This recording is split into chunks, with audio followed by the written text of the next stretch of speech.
Radio Veritas Tamil Service, A Year with St. Joseph. The fathers of the Church from the earliest centuries stressed that just as St. Joseph took loving care of Mary and gladly dedicated himself to Jesus Christ's upbringing, he likewise watches over and protects Christ's mystical body, that is, the Church, of which the Virgin Mary is the exemplar and model, said St. John Paul II. The Almighty has concentrated in St. Joseph as in a son of unrivaled leisure the combined light and splendor of all the other saints, said Gregory of Nazianzen.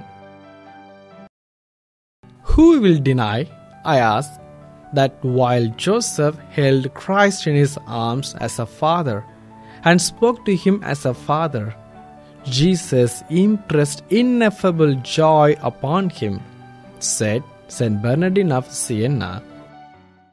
In Joseph, heads of the household are blessed with the unsurpassed model of fatherly watchfulness and care, said Pope Leo XIII.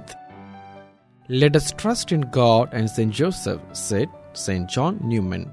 I have only my great devotion to St. Joseph.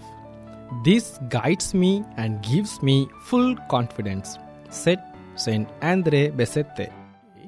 What could Jesus Christ refuse to St. Joseph, who never refused him anything during his mortal life on earth? Said St. Augustine. In him are enshrined the worth of bishops, the generosity of martyrs, and of all the other saints, says St. Francis de Sales.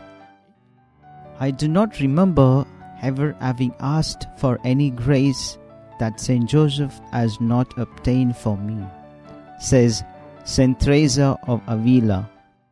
Together with Mary, Joseph is the first guardian of this divine mystery, says St. John Paul II. St. Joseph took Jesus' little hands, and raising them to heaven, he said, "Stars of heaven, behold the hands which created you. O Son, behold the arm that drew you out of nothingness," says Blessed William Joseph Chaminade.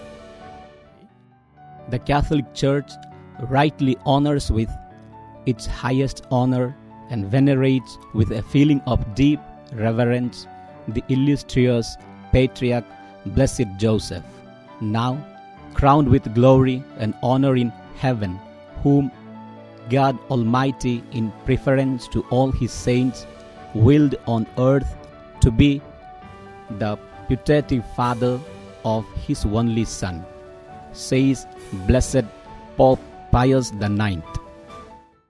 Joseph carried Jesus Christ first to Egypt, then to Judea, and so traced for us the path of the apostles, who preaches His name to the Jews and to the Gentiles, says Saint Hilary of Poitiers. If you wish to be close to Christ, we again today repeat, go to Joseph, says Venerable Pope Pius XII. As Jesus was subject to St. Joseph while on earth, recognizing in him the authority of foster father and guardian, so now in heaven he is pleased to grant all his requests, says St. Francisco Fernandez de Capilas.